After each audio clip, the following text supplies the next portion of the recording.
I noticed in traditional systems there was a lot of running around in circles. We'd create something over here, not get sign off from over there, forget to involve people way over there, and so no one knew what was going on. People would get frustrated.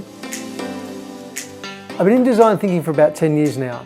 What I first noticed about it is that no one actually cares about design thinking. They care about results and outcomes. And the process of design thinking is quite clear, but the adoption of the process is somewhat more non-linear, where organisations are either watering it down or they're dabbling in it, both of which really frustrates people. And the changing of the guard is painfully slow. People, but more so organisations, get comfortable with changing their mindset and their culture.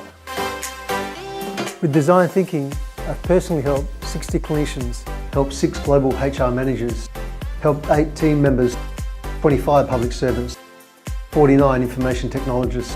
The team has also achieved sizable feats on their own and with each other. It works because the design thinking toolkit is a bunch of different methods. But most of this is just listening to people and where they're at, giving them a marker or a post-it note or a whiteboard, getting them to focus in on that particular moment, on that particular conversation, and then taking it out from there. Eventually they get to a point where they can run the whole thing themselves, visualize their own problems, have better conversations, and all the design speak just goes away. My objective is to design my way out of my position, because that's kind of building real sustainability.